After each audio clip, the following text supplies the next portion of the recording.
هذا القرآن يوحدنا لطريق الخير يوجهنا الله تعالى أنزله ورسول الله معلمنا. بسم اللہ الرحمن الرحیم.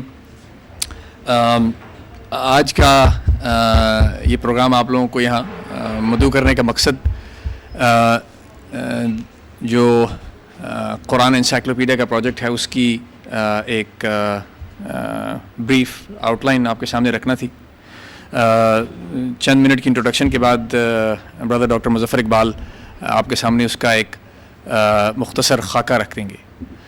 یہ گیدرنگ فنڈ ریزنگ ہے اور فنڈ ریزنگ وہاں کی جاتی ہے جہاں فنڈز موجود ہوں، تو چنانچہ اس لیے ہم اس کو شفا انٹرنیشنل میں لے کر آئیں. قرآن حکیم اپنے اس ٹائم کے دوران 3 فیزز سے گزرا ہے پروٹیکشن کے. اللہ سبحانہ و تعالیٰ کا جو وعدہ ہے قرآن کو پرزرو کرنے کا، اس کا سبب انسان بنے ہیں. جو پہلا فیز اس کی پروٹیکشن کا رہا ہے وہ صحابہ کرام کے دلوں میں پروٹیکٹ ہونے کا فیز رہا. دوسرا فیز اس کا وہ ہے جس میں وہ ایک جلد اور ایک کتابت کی فارم میں سب کے لیے سیو ہو گیا. تیسرا فیز اس کی ٹرانسلیشن کا رہا ہے، ترجمہ جس نے اسے عوام تک پہنچا دیا. اب ہم جس دور میں ہیں یہ قرآن حکیم کا چوتھا پروٹیکشن کا فیز ہے. یہ فیز خاص طور پہ فوکس کر رہا ہے علمی طبقے میں اور خاص طور پہ مغرب اور انگلش بولنے والے طبقے کے لیے. آپ سب لوگوں کو ابھی تک تو یہ پتہ ہے کہ انگریزی زبان میں جو واحد انسائکلوپیڈیا قرآن کے اوپر موجود ہے اس وقت وہ بریل پبلشنگ ہاؤس کا ہے. جو بکلیٹ میں نے آپ لوگوں کو بھیجی تھی اس میں ایک جھلک ہے اس مس انفارمیشن کی قرآن کے بنیادی میسج کے بارے میں اور اسلام کے بارے میں اور سننا کے بارے میں جو اس انسائکلوپیڈیا میں موجود ہے. مگر کیونکہ اس وقت وہی واحد سورس ہے ریفرنس کی، لہٰذا کوئی بھی آدمی جو کسی بھی قسم کا علمی اسکالرلی کام قرآن پہ کرنا چاہے گا وہ مجبور ہے صرف اس انسائکلوپیڈیا کی طرف جانے کے لیے. اور یہ اللہ سبحانہ و تعالیٰ کی شان ہے کہ وہ کام جو نہ صرف ایک یونیورسٹی کو بلکہ کئی یونیورسٹیوں کو مل کے کرنا چاہیے تھا وہ اس نے اپنے ایک خاص بندے سے کروانے کا فیصلہ کیا ہے. یختص برحمتہ من یشاء، اللہ تعالیٰ جسے اپنی رحمت سے خاص کر لے. اور برادر ڈاکٹر مظفر اقبال وہ شخص ہیں جنہیں اللہ تعالیٰ نے اس کام کے لیے چنا ہے. میں اکثر سوچتا ہوں کہ ہم ڈاکٹر لوگ ہیں، ہمیں کب اور کس طرح موقع ملے گا قرآن کی پریزرویشن میں کوئی خاطر خواہ رول ادا کرنے کا. ہم لوگ خلق خدا کا بھلا میں تو بہت آگے ہیں، کرتے ہیں اپنا مگر اس میں ہمیں کب موقع مل سکے گا. اور میرا خیال ہے کہ ہم سب کی خوش نصیبی ہے کہ آج ہمیں اس حوالے سے یہ موقع مل گیا ہے. پاکستان خاص طور پہ کیونکہ یہ پہلا ملک ہے جس میں یہ پروجیکٹ لانچ ہوا ہے اور اس کی فنڈ ریزنگ شروع ہوئی ہے. اور پھر پاکستان میں ہم خاص طور پہ وہ طبقہ جسے پہلی دفعہ موقع دیا ہے. قرآن کہتا ہے السابقون الاولون، سب سے پہلے ایک دوسرے سے سبقت لے جانے والے. سابقوا الی جنت فاستبقوا الخیرات، نیکیوں میں ایک دوسرے سے سبقت لے جاؤ. اور یہ تو اللہ تعالیٰ کی بہت بڑی رحمت ہے کہ اس نے ہمیں یہ موقع دے دیا ہے کہ ہم سبقت لے جائیں اور اپنا نام ان پہلے لوگوں میں لکھوا لیں جنہوں نے پہل کی اس قرآن کی پروٹیکشن کے فیز میں. اور جو رسول اللہ صلی اللہ علیہ وسلم نے فرما دیا کہ خیرکم من تعلم القرآن وعلمہ، تم میں سے سب سے بہترین لوگ وہ ہیں جو قرآن کو سیکھتے ہیں اور سکھاتے ہیں. ہمارے لیے اس سے زیادہ شاید اور موقع نہ ملے اس حدیث کے اوپر آنے کا. یعنی رسول اللہ صلی اللہ علیہ وسلم اپنے جاتے ہوئے جو چیزیں چھوڑ گئے اس میں جو 2 چیزیں آپ نے چھوڑی، کتاب اللہ و سنت رسول ہی، اس میں کوئی ٹیکنالوجی اور کسی چیز کا نام نہیں تھا. اور ہمارے لیے آج یہ موقع ہے کہ ہم اس میں جس قدر بھی ہو سکے، جس کیپیسٹی میں بھی ہو سکے وہ حصہ لے لیں، کیونکہ یہ ایک چیز ایک دفعہ انشاءاللہ تعالیٰ جب یہ سامنے آ گئی تو شاید اس سینچری اور اگلی سینچری میں اور پھر ایسا موقع شاید نہ آئے. تو اس لیے میرا آپ سب لوگوں سے ایک دلی اپیل ہے کہ اس کو once in a lifetime opportunity سمجھیے گا. خود بھی اور جن لوگوں کے ساتھ آپ کی دوستی ہے، جن کے ساتھ آپ کا اٹھنا بیٹھنا ہے، اس میسج کو آپ آگے تک لے کر جائیں اور اس سرٹنٹی کے ساتھ لے کے جائیں کہ انشاءاللہ ये काम सिर्फ़ और सिर्फ अल्लाह सुब्हानहू व तआला की रज़ा के लिए है, और ये काम सिर्फ उसकी किताब के पैगाम को दुनिया तक, और ख़ास तौर पे उस दुनिया तक जिस तक ये पहुंचा नहीं है उस ज़बान में, उस तक पहुंचाने के लिए है। मैं यहाँ पे रुकूंगा और ब्रदर डॉक्टर मुज़फ़्फ़र इकबाल से दरख्वास्त करूँगा कि वो एक ब्रीफ समरी आपको आज आउटलाइन की दे दें। उसके बाद आप लोगों के जहन में अगर कोई ख़ास सवाल हो इस प्रोजेक्ट के हवाले से तो वो भी ज़रूर पूछ लीजिए, और फिर इंशाल्लाह ज्वाइन कीजिए हमें लंच पे इसके बाद। जज़ाकुमुल्लाहु खैर। अल्हम्दुलिल्लाह रब्बिल आलमीन वस्सलातु वस्सलामु अला रसूलिल करीम अल्लाहुम्मा सल्लि व सल्लिम व बारिक अला सय्यिदिना मुहम्मद व अला आलिहि व अस्हाबिहि अजमाइन। अल्हम्दुलिल्लाहिल्लज़ी हदाना व जअलना मिनल मुस्लिमीन। ये अल्लाह ताला का एहसान है कि उसने हमें मुसलमान घरों में पैदा किया। ये मुमकिन था कि हम किसी ऐसे घर में पैदा हुए होते जहाँ दीन का नूर हमारे दिलों में ना होता। जब हम अल्हम्दुलिल्लाह रब्बिल आलमीन कहते हैं तो हम अल्लाह ताला की तारीफ़ तो करते हैं, लेकिन उससे ज़्यादा हम अल्लाह ताला का शुक्र अदा करते हैं, और वो शुक्र कई तरह से है। मुझे अगर आप कोई एतराज़ ना हो तो मैं थोड़ी सी बातें इंग्लिश में करना चाहूँगा, इसलिए कि जो बातें मैं इस वक्त करना चाहता हूँ वो दूसरे लोगों तक भी पहुँचेंगी और शायद वो उर्दू से वाकिफ़ ना हो, इसलिए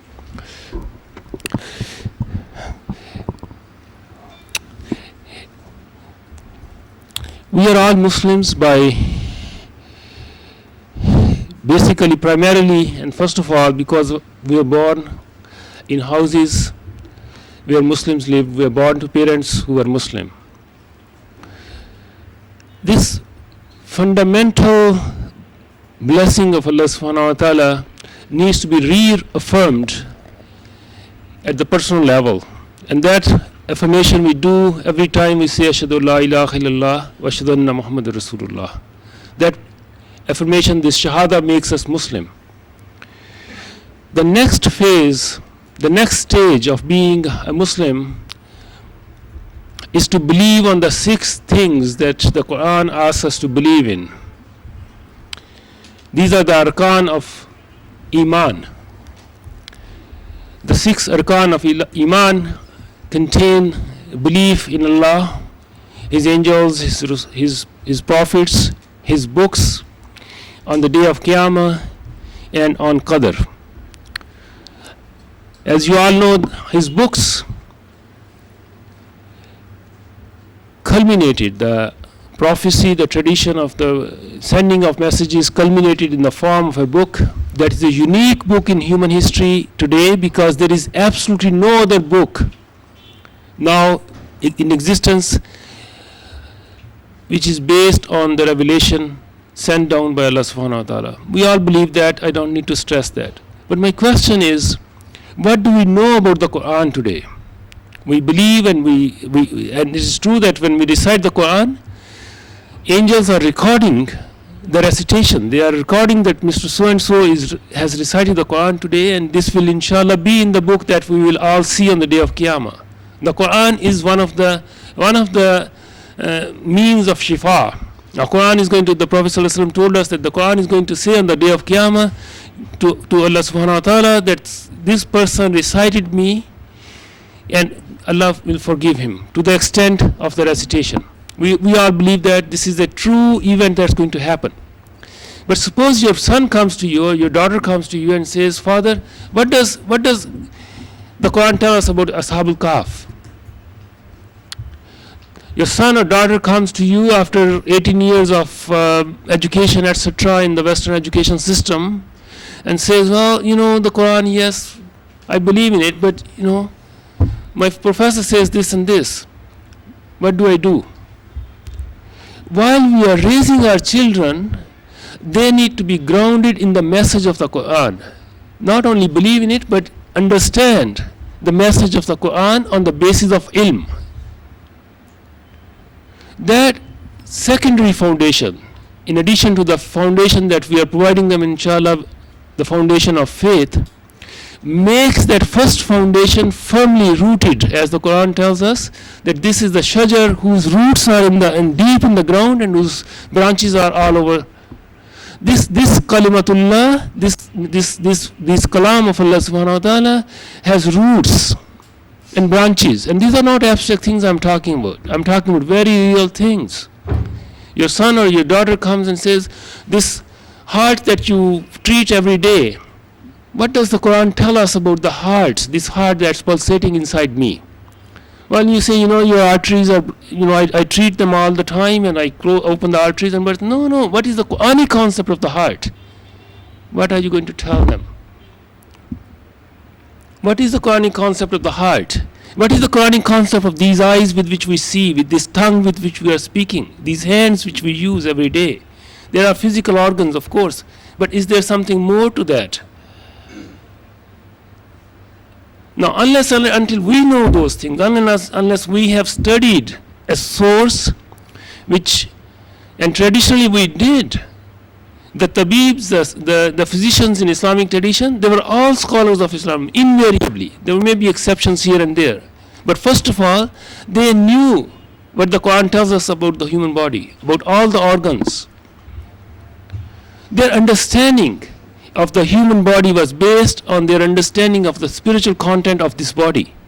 So this heart which the Quran makes the seat of knowledge, the seat of understanding, the heart about which the Prophet ﷺ said there is this organ in the body, if that is sick, then the whole body is sick. He's not talking about the blocking of the arteries. He's not talking about the blocking of he's talking about the Quranic description that is the hearts which go blind. It's not the sight, it's not the eyes which go blind, but the hearts which go blind. All of these things need to be understood. And traditionally we generated one of the greatest tradition of knowledge human history has ever generated. But most of it, or almost all of it, is based primarily on Arabic sources and written in Arabic. We have a severance, we have a fundamental disconnect with the Quran because we don't have access to that scholarship. The project that we have started, inshallah, is going to bring that scholarship of 1400 years of reflection by scholars like Ibn Kathir, Al-Tabari, Sahaba like Abdullah ibn Abbas. All of that scholarship is available. It's living scholarship. There are people who know that scholarship. We are going to inject into the mainstream academic world for the first time in history a very concentrated dose of that scholarship. A scholarship that opens the windows not only of knowledge but also of hearts. Because when you open Tabari's tafsir, you open Ibn Kathir's tafsir, you feel you are in front of a monument. It's a huge work. It's like, it's got layers and layers of scholarship. All previous scholarship on the Quran for centuries, these people have on their fingertips. And they present it. And what we are going to do, we are going to find scholars who are going to write an entry on the heart, for example. The heart in the Quran, the eye in the Quran, the hands in the Quran, Ashabul Kahf in the Quran. All these, there are 633 entries that we have classified so far. It may be 650 in the end, or close to that. We have a time frame to produce this work. We have a target readership. And please consider yourself the first target of this project. You need to have this work in your home because your sons and daughters are going to ask you one day. If you don't have time to read it, at least you have the source where you can say, my son, here is what you can go to. You are writing a paper for your class, you are writing a thesis, you are being asked by non-Muslims, what does the Quran say about dunya? What does the Quran say about akhirah? What do you mean by akhirah? What do you mean by angels? What do you mean by Jannah? What do you mean by Jahannam? This place is the place which will present to these people, this new generation, in one place, 1400 years of scholarship on all these aspects of the Quran. Every single concept, every single name, every single place mentioned in the Quran is in this. And then, inshallah, the 7th volume of this monumental work is all indices, all of which is indices. How many times you have found yourself in a situation where you want to find out about all the references in the Quran about one particular thing, death. You deal with it every day. What does the Quran tell us about death? So in the index, the entry under the index listing death would have all the references that would occur in those 6 volumes about death. All the entries that mention anything about death. Life itself, this cosmos, the sun and the moon, the stars, the planets, the earth, the oceans. All these things are real things we are dealing with all the times. So this in a nutshell, this is what we are trying to do. And this is an international effort. This is an effort that has gathered scholars from around the world. This is an effort that is firmly, deeply rooted in the Qur'an itself, because all the entries that we haven't just come up with entries and say this is what's going to go into this encyclopedia, unlike the entries in Brill's encyclopedia, which are 667 entries in it, and some of these have absolutely no relevance to the Qur'an. Baptism is a Christian concept. Baptism is not a Quranic concept. We don't baptize our children. There is nothing like that. Ahmadiyya, we don't have Ahmadis in the Quran. We don't have Baha'is in the Quran. So what we did, we got a team of scholars. They looked at the Quranic, and this is traditional. We didn't invent the wheel. The list of the Mawdu'at al-Quran, the subjects of the Quran, the themes of the Quran, is all there. And it's divided into 14 main branches, which deal with Tawheed, which deal with, starting with Allah subhanahu wa ta'ala, it goes on through fundamental classifications. So with the concept of Allah is the concept of Tawheed, is the concept of Sifat of Allah subhanahu wa ta'ala. With the concept of Risala is the chain of prophets, the 25 prophets mentioned in the Quran. They are all brothers to each other. Prophet sallallahu alaihi wasallam told us that we are all brothers. But the 25 prophets mentioned in the Quran, they all fall under a major theme called Risala, the prophecy. What is the need of prophethood? Why was the way Allah subhanahu wa ta'ala gave us this aql? What is aql? What is intellect? What is the Quran? Quran over and over says, afala yaqilun. Aql, afala yatadabbarun, afala yatafakkarun. All of these references ultimately go back to the main category of the inner resources that Allah subhanahu wa ta'ala has given us. Allah subhanahu wa ta'ala has given us external resources, these hands, these eyes, these ears, the 5 faculties, but corresponding to these are 5 internal faculties which process the data that we gather from these external faculties. So that thematic unity for the first time in English language will create several kinds of indices which will allow the researchers, even the ordinary person, anybody trying to find one particular aspect of the Quran in one place. All of these things have taken tremendous amount of time, effort, commitment, scholarship. And of course, material resources are needed. The material resources we don't have. We don't deal with material resources. We people who cannot even. It's not the duty of the scholars. Traditionally, Islamic scholarship for 1400 years has propagated because the scholars and those people who have the material resources, the traders, the guilds, the physicians, anybody who was dealing with carpets and trade, etc., they had a system of awqaf which funded the scholarship. And these people were giants. Ibn Kathir would sit in the mosque in Damascus, and he would be wearing these 2 clothes, and he would be living in a very simple house. But these people would come and they will sit on his feet. Imam Ghazali came to Baghdad, and there would be 500 scholars of top class scholars sitting at his feet. And where did he live? And what did he do? When he realized one day that his tongue is speaking something that is not coming from the heart but coming from the nafs, he stopped everything. He disappeared. He was the highest. He had the highest position in the academic world, among the ulama, among the bureaucrats, everywhere. He was being revered as the scholar of the century. Suddenly the man finds that something has gone into the nafs. He leaves everything, he disappears.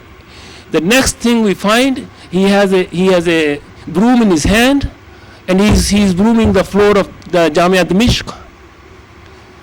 After the salah, he locks himself up in the tower, cleans his heart. There is something wrong that has gone into it.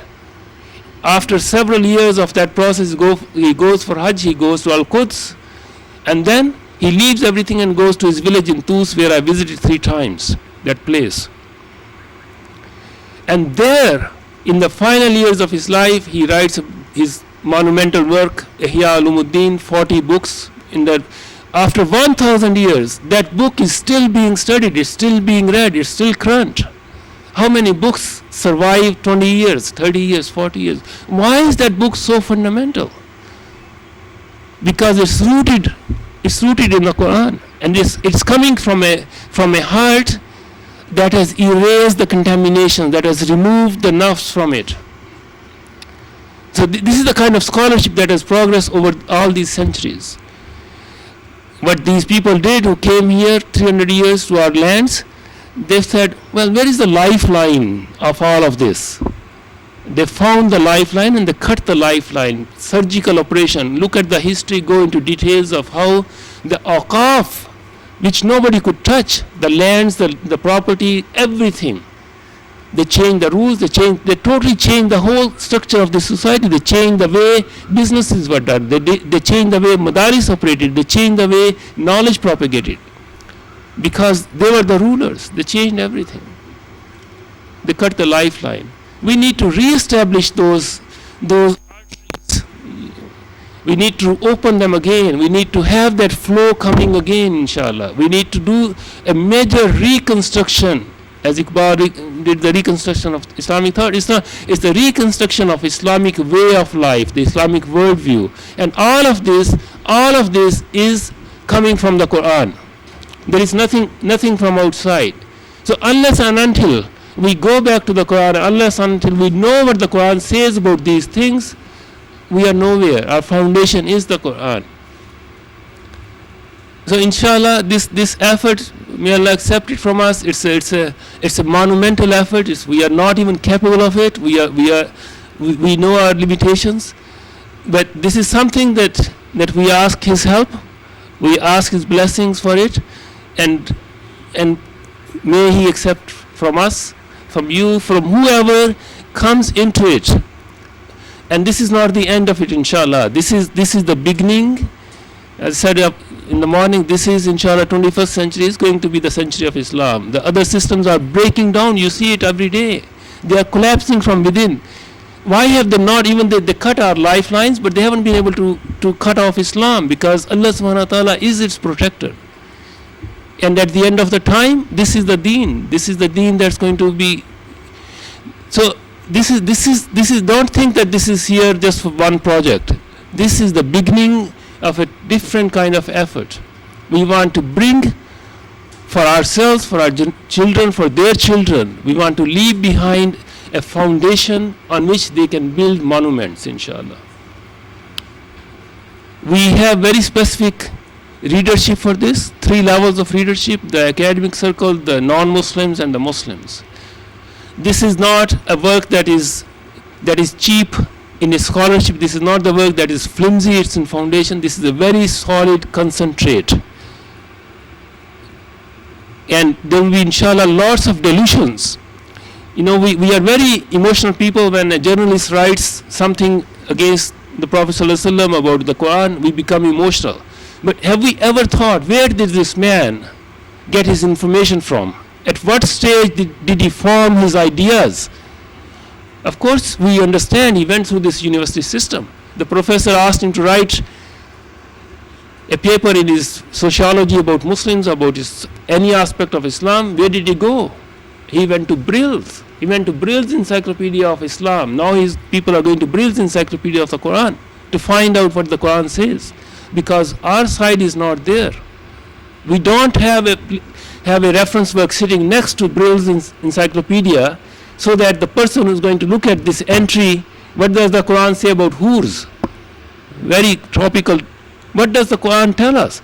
Now, Brill's Encyclopedia, a mixture of this and that, is going to tell us this is what the Quran says about hurs, and this is. Then he said, well, maybe I should look at this one too. So this is our time. This is the moment that we can insert, we can place this effort. next to this other work, and these will be the two works. And these, Brill's Encyclopedia of Islam, the first edition came out in 1913. 100 years, and that thing is still the standard reference work.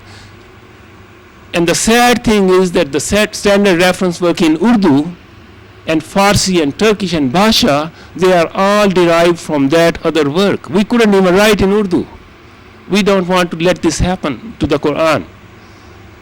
We want to produce a work that surpasses their scholarship, that meets all the academic standards, but based on the basic premise that this book, this text between the two covers is a revelation. It came from beyond the human domain.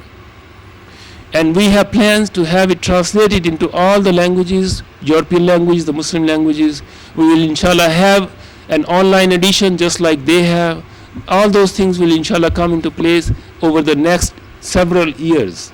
The timeline we have is right now only for the production of the English language first edition. 6 volumes, 633 entries right now, maybe going to 650.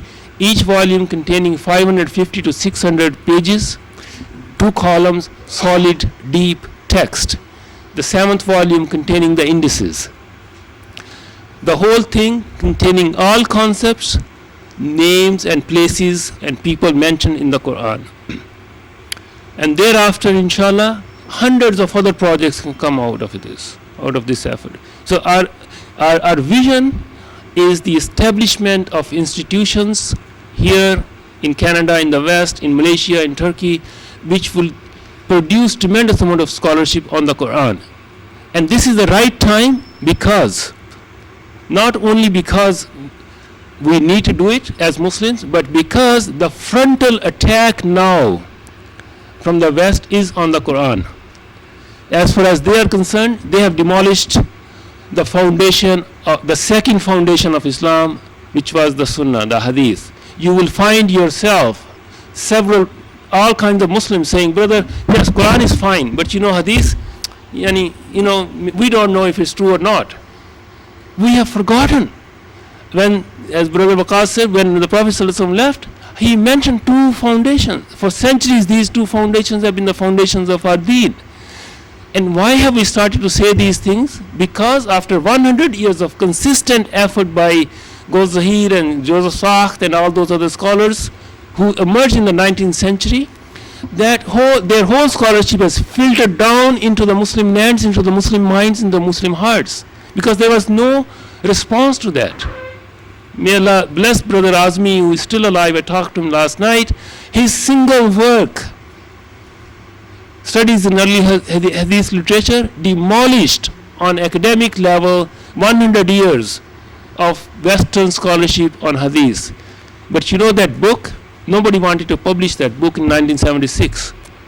It was published eventually by a Muslim publisher, and it didn't go anywhere. It didn't even come to the Muslim land. It hasn't been translated. It hasn't been propagating. Why were they able to propagate, transmit, translate their message that there is something wrong in the Hadith literature? Because Imam Bukhari came 200 years later, Muslim, all those compilations came 250 years later after the demise of the Prophet ﷺ, and therefore they are not authentic. Why? If Brother Azmi has proven that the Hadith texts were being written during the life of the Prophet ﷺ, why don't we believe that? Because we have historical documents. We have the text. We have those parchments. There are pictures of those things, actual text in his book. But more than that, and this is where I will stop, more than that, there is a fundamental problem with that assumption, that only the written text is the means of preservation of a text. Where does that come from? Who told us that? Who has proven that? Anything they tell us, the Orientals tell us, anything that is not written is not authentic, is not reliable. And we say yes, yes, yes. Why? What is the problem there? Don't you see the problem? Anything that is written is a dead text. It's a piece of paper. It's a piece of paper that has words of a language. Who is going to understand those words? Who is going to interpret those words? What are those words saying? We have preserved the text, fine. Have we preserved the understanding of the text? Do we know what that text means? Why Allah subhanahu wa ta'ala chose a different way for the Qur'an?